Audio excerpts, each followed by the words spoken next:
India's internal challenges. Last lecture we covered issues of Northeast India. Okay, उसमें हमने कुछ states देखे जैसे कि Mizoram, Nagaland, Assam and Arunachal Pradesh. Okay, now let us see next topic, that is Naxalism. Naxalite movement. This movement started at Naxalbari in Darjeeling district in West Bengal. ये जो naxalite movement है ये कहाँ पर स्टार्ट हुआ? Naxalbari in Darjeeling district in West Bengal, वहां पर ये मूवमेंट स्टार्ट हुआ.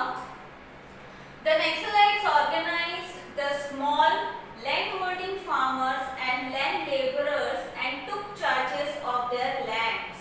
Okay, ये जो नक्सलाइट्स है उन्होंने एक ऑर्गेनाइजेशन फॉर्म किया जहां पर जो स्मॉल लैंड होल्डर्स है, जो छोटे जिनके वो फार्मर जिनके छोटे छोटे जमीन है वो, एंड ऑल्सो लेबरर्स यानी जिनके पास खुद की जमीन नहीं होती बट वो किसी और के जमीन में काम करते हैं या फिर लैंडलॉर्ड से वो जमीन रेंट पे लेके उसमें फार्मिंग करते हैं, वो ऐसे लोगों को इकट्ठा करके उन्होंने एक ऑर्गेनाइजेशन बनाया. Okay, and took charges of their lands, और ऐसे लोगों का जो लैंड है उसका चार्ज उन्होंने अपने हाथ में लिया.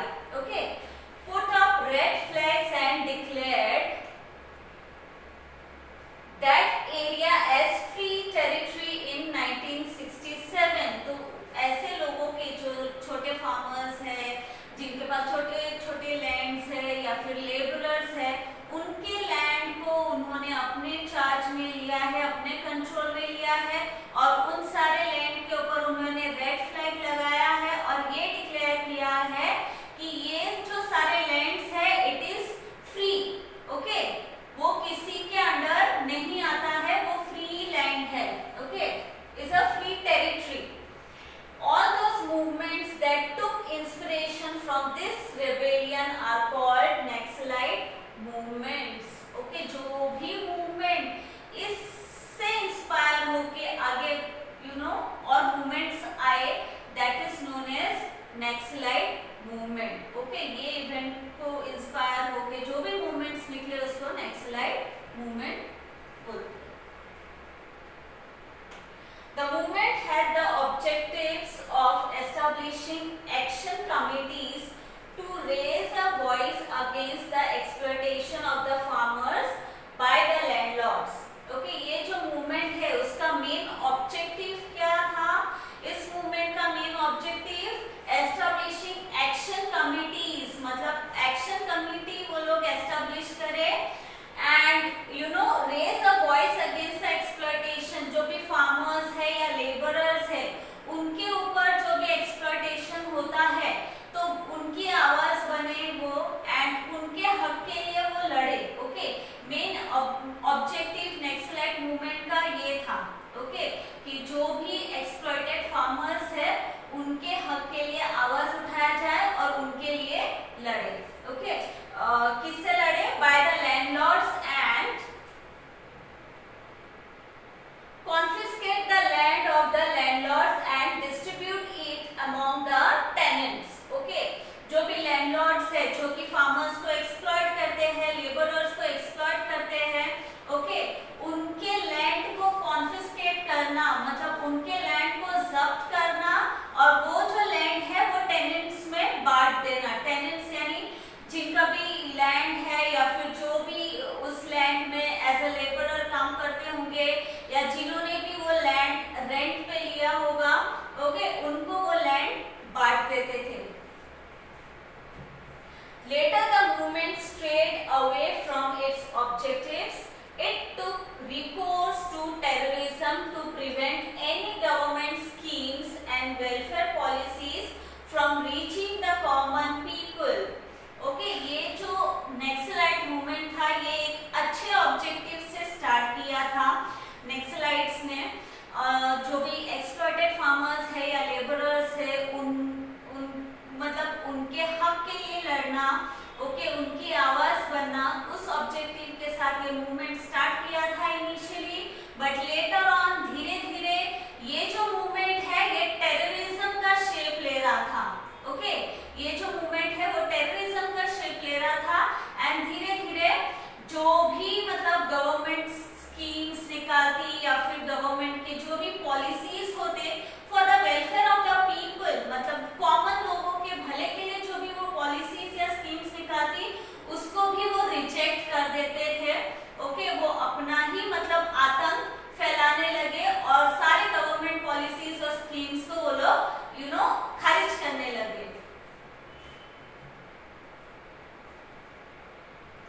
The Naxalites started a parallel system by rejecting the democratic system.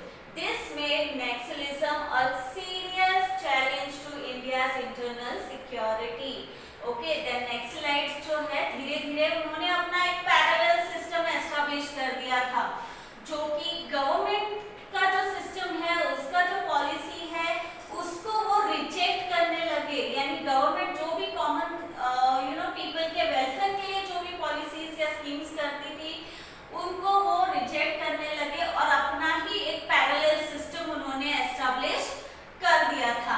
And ये जो नक्सलिज्म है, ये एक सीरियस इशू, इंटरनल इशू बन गया था इंडिया के लिए। The movement was mainly located in West Bengal. Later the movement spread to East Godavari in Andhra Pradesh, parts of Visakhapatnam. Okay, ये जो मूवमेंट था ये कहाँ से स्टार्ट हुआ? वेस्ट बंगाल से, बट धीरे धीरे ये मूवमेंट अलग अलग रीजन में भी स्प्रेड होने लगा, जैसे कि east Godavari in Andhra Pradesh, then parts of Visakhapatnam, then Karimnagar in Telangana, Adilabad, Bastar, Rajnandgaon and Sukma in Chhattisgarh, Gadchiroli, Bhandara and parts of Chandrapur in Maharashtra, Balaghat and Mandala in Madhya Pradesh and Korput in Odisha. Okay, धीरे धीरे ये बाकी के रीजन में भी नक्सलिज्म स्प्रेड होने लगा। In order to maintain their influence, the Naxalites established an organization called People's Liberation Guerrilla Army, that is PLGA. This conflict is still going on. Okay, मतलब अपना influence, okay, अपना जोर, अपना पावर मेंटेन रखने के लिए नक्सलाइट्स ने एक ऑर्गेनाइजेशन एस्टेब्लिश किया, that is known as a people's liberation guerrilla army. Okay, ये ऑर्गेनाइजेशन उन्होंने एस्टेब्लिश किया सो दैट वो पावर में रहे, अपना इन्फ्लुएंस वो मेंटेन रख सके। ओके, एंड ये जो कॉन्फ्लिक्ट है, it is still going on, मतलब ये कॉन्फ्लिक्ट अभी भी चल रहा है। Okay, now see next topic, that is communalism. Communalism is a serious threat to the unity of our country. Communalism emerges out of narrow religious pride. Okay, communalism क्यों emerge हुआ? Out of, because of narrow religious pride. Okay, हमारा जो religion है उसके ऊपर गर्व करना और दूसरे रिलीजन को डिग्रेड करना, इंफीरियर समझना, उसकी वजह से कम्युनलिज्म स्टार्ट हुआ, कम्युनलिज्म अराइज हुआ। And this is a very serious issue, okay, that India had to face. The British sowed the seed of communalism in our country. People of different religions have happily lived together since many centuries. Okay, हमारे country में, India में, there is a diversity.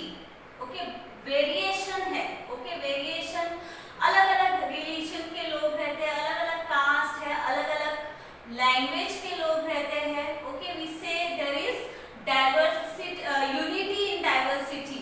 Okay, भले ही it is diverse, variety है, diversity है, but there is a unity. Okay, but जो Britishers आए थे इंडिया में और वो रूल कर रहे थे, उन्होंने ये कम्युनलिज्म का बीज बोया। Okay, by creating divide and rule policy, उन्होंने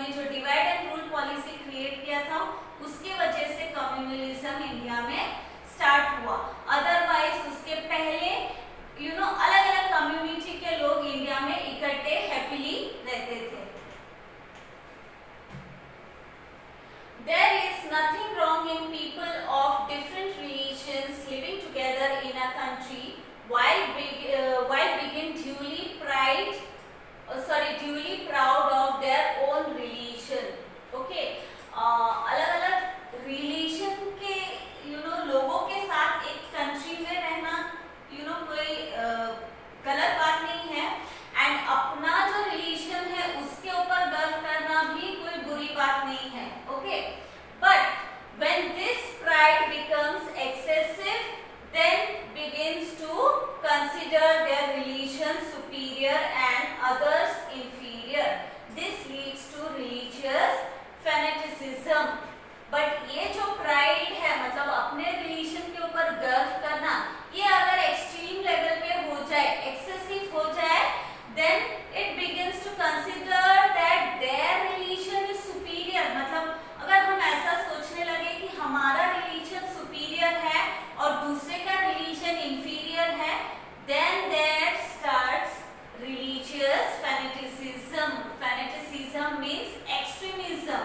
मतलब अपने रिलीजन को बहुत ज्यादा इंपॉर्टेंस देना, उसके ऊपर एक्सेसिव प्राइड करना, इतना कि तुम दूसरे के रिलीजन को कुछ ना समझो, उसको डिसरिस्पेक्ट करो, उसको इंफीरियर समझो. Okay, fanaticism is the base of communalism. Communalism क्यों स्टार्ट होता है? Because of fanaticism. ओके, कोई भी चीज एक्सट्रीम में होता है तो वो बुरा ही होता है. Okay, it makes one oblivious of national interest. Okay, it makes one oblivious. Oblivious means unaware of national interest. मतलब एक नेशन के भले के लिए हमको क्या करना चाहिए वो चीज हम भूल जाते हैं. मतलब हम अपने ही प्राइड में डूबे हुए रहते हैं कि हम as a citizen of a nation के भले के लिए हमको क्या करना चाहिए वो चीज हम भूल जाते हैं. People of different religions don't trust each other. They become suspicious of each other. Okay, अलग अलग रिलीजन के जो लोग होते हैं वो एक दूसरे को शक के नजर से देखते हैं, एक दूसरे को ट्रस्ट नहीं करते क्योंकि वो अलग रिलीजन से बिलोंग करते हैं. Okay, compatriots following different religions are looked at as enemies. Compatriots यानी जो fellow citizen है, मतलब एक ही सिटीजन में रहने वाले जो दूसरे लोग हैं, एक ही कंट्री में रहने वाले जो दूसरे लोग हैं, उनको वो लोग एज एन एनिमी देखने लगते हैं. ओके, उनको ऐसा नहीं समझते कि हम एक ही देश के रहने वाले सिटीजन हैं तो वी आर वन. ओके, ऐसा नहीं होता है, बल्कि वो उनको दुश्मन की नजर से देखने लगते हैं. Even commensality or coming together on festivals become rare. Commensality means eating together. जब कोई celebration होता है, कोई festival होता है, तो कैसे सारे community के लोग इकट्ठे आते हैं और उसको celebrate करते हैं, साथ में खाना खाते हैं, तो वो जो सारी चीजें हैं वो कम हो जाती है. It becomes rare. As a result, it becomes difficult for everybody to come together and get organized for their demands and rights as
of their own religion.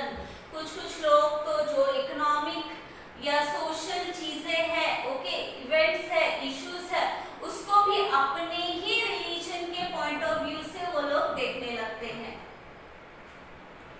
Some people of all religions think that since belong to a particular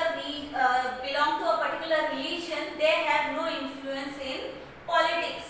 और कुछ जो particular religion के जो लोग हैं वो ऐसा सोचने लगते हैं कि सिंस हम लोग एक पर्टिकुलर रिलीजन को बिलोंग करते हैं तो हमारा पॉलिटिक्स में कोई इंपॉर्टेंस नहीं है, हमारा पॉलिटिक्स में कोई इन्फ्लुएंस नहीं है. They begin to believe that they are being treated unjustly. Okay? उनको फिर ऐसा फील होने लगता है कि उनके साथ इनजस्टिस हुआ है, उनको अनजस्ट ट्रीटमेंट दिया जा रहा है since they belong to a particular religion. They hold the idea that government is partial against their religion. Okay? फिर उनको ऐसे लगने लगता है कि जो गवर्नमेंट है वो पार्शियल हो रही है एक पर्टिकुलर रिलीजन के लिए और दूसरे रिलीजन को वो अनजस्ट ट्रीट कर रही है, उनके साथ वो इनजस्टिस कर रही है. In such a condition, they become too sensitive about their religion and their co-religionists. Okay? तो जब ऐसा सिचुएशन, ऐसा कंडीशन होता है तो जो ऐसे लोग हैं जो नेग्लेक्टेड फील करते हैं या फिर ऐसा फील करते हैं कि हमारे रिलीजन्स को इम्पोर्टेंस नहीं दिया जा रहा है, ओके, और हमारे रिलीजन के इन्फ्लुएंस नहीं है कोई भी पर्टिकुलर फील्ड में, तो उनको फिर बहुत उनको सेंसिटिव हो जाते हैं उस इशू को लेके और फिर अपने रिलीजन में अपने को रिलीजनिस्ट के लिए फिर वो सोचने लगते हैं. Okay? If anybody speaks about the people of their religion or insult the religious symbols, knowingly or unknowingly, riots break out because of this kind of thinking. अगर किसी ने कुछ बोल दिया किसी एक पर्टिकुलर रिलीजन के बारे में या फिर उनके रिलीजियस सिंबल के बारे में अगर किसी ने कुछ बोल दिया तो फिर वो भड़क जाते हैं, फ्रस्ट्रेट हो जाते हैं एंड देन रायट्स होते हैं, यानी दंगे फसाद वो लोग करने लगते हैं क्योंकि उनकी थिंकिंग, उनकी मेंटालिटी वैसी हो जाती है कि उनके रिलीजन के साथ नाइंसाफी हो रही है या उनके रिलीजन को गलत समझा जा रहा है. तो इसलिए फिर ये बहुत ही कॉम्प्लिकेटेड इशू बन जाता है. Okay? Hundreds of innocent people are killed. Public property worth crores of rupees is damaged. Okay?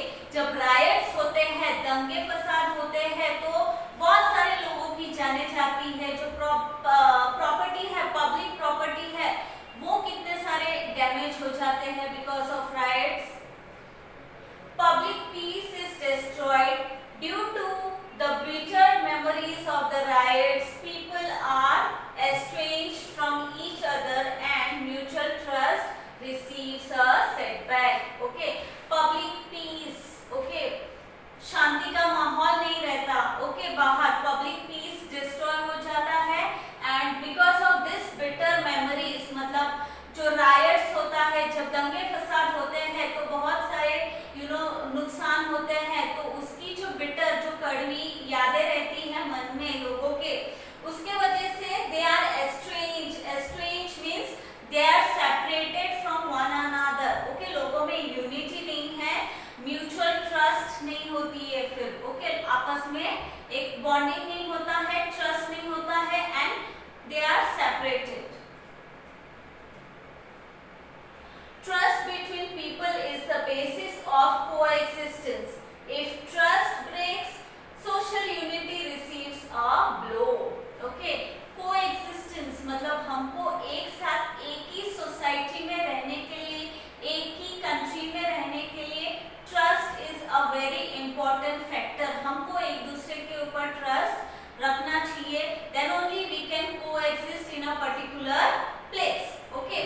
And if trust breaks,